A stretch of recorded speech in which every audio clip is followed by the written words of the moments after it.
My name is Natalia, and I am geneticist, and I am a pediatrician. I work with rare disease more than 10 years.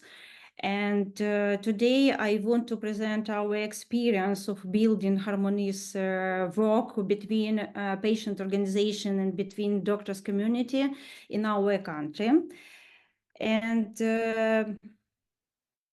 yes, I'm from Kiev. I'm from the center of the country, which has been at war for 3 years. But first of all, I want to remind you about the Ukraine. There are hardly any people who have not heard about our country or do not know about us, but did everyone realize how big it is and what its place in total, now we have more than 600,000 kilometers. We have 24 regions. By 2022, more than 41 million people lived in Ukraine. Of course, everything changed in February 2022. Slides. The evolution of the development of relationship between patients and the medical community in Ukraine hardly differs from other countries. They are always separate groups. We have doctors, we have patients, we have and their parents, we have community, and we have states. And only the combination of these groups can provide effective works. That's how it all happened with us. Let me present my vision of the evolution of our relationship. If you want to ask me the total number of patients with rare disease in Ukraine, then I will not be able to, because we don't have registers now. Why?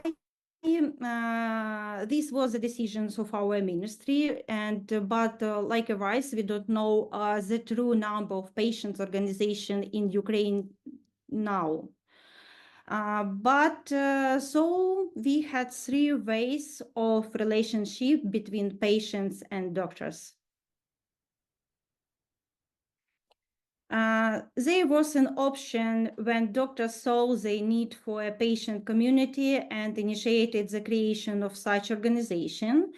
The second option, when the patients organized themselves and closely cooperated with their doctors. And the third options, when organized patient communities were looking for doctors and the team. For example, we had, in my experience, I had some different communication with patient organization. And we have, for example, some communication when some groups of patients came to us and asked to help them to organize medical programs in our country. And of course, we help them. But there is a certain difference in our path. Historically, at a certain moment, after several public protests that affected the entire country, it was patient organizations that played a great role in the development of medical care. They were representatives of the public, and they were hard. A certain imbalance where the patients were head and the doctor head, didn't hear at all. At a certain point, doctors played any role in the state's development strategy, and they receded into the background.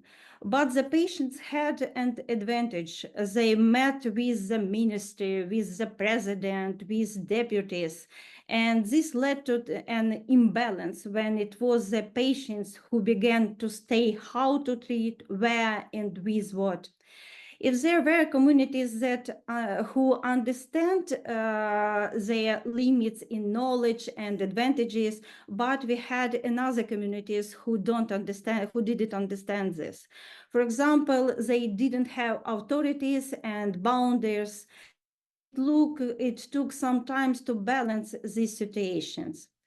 This is a positive points in this. We had the positive points in this too. This became an impetus for the further development of care for orphan patients in general. And again, they were heard. They had a voice, a strong voice. Their director could not be called to shut up, and only thanks to their persistence and inflexibility forward. But everything changed, and it is clear that certain evolution changes how taking place in joint work. Any reasonable conclusion that it's only possible to work together, and that's the only way we can move forward. Currently, we have really harmonious relationship with patient or communities. We work together on documents. We work together with guidelines, so representatives can take part in this work. We joined two common groups on the provision of medicine. We can work together with our Ministry of Health, with our government. Of course, now it's very good communication. Give an example for one joint project. For example, we had a very big project with patient organization Duchenne Ukraine. The 100 years of survival.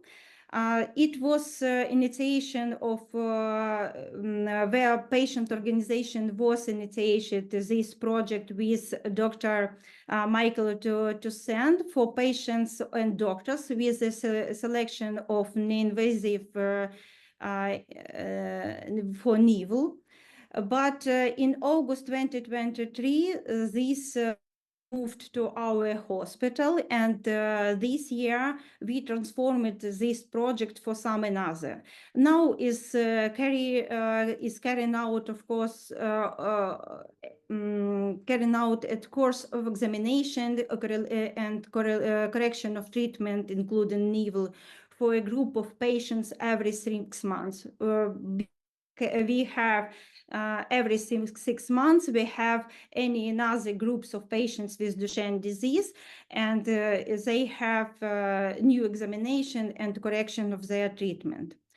But do we have any problems now? Yes, of course. And how I see that? This unity among patient organizations, so we can have sometimes 2, 3, or 4 separate communities for one diseases. The next, sometimes patients do not find a common language between their doctors and each other, or vice versa. This is a problem in diplomacy and human relations in general, of course. Moreover, disunity among doctors doesn't not help. We have only, for example, we have only 4 different pediatric communities in Ukraine, and of course, it's don't help for harmonized communication with patients too.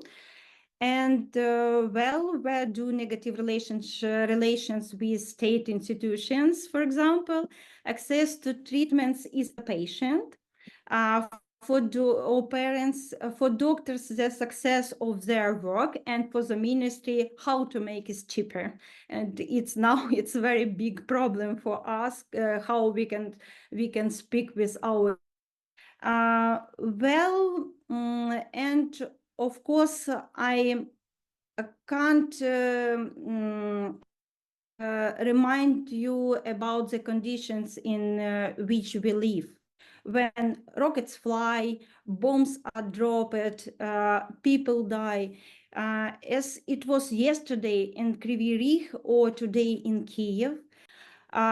In conclusion, we have to say the main things, that only joint work and joint action will be successful, and everything else is so but the way. Thank you.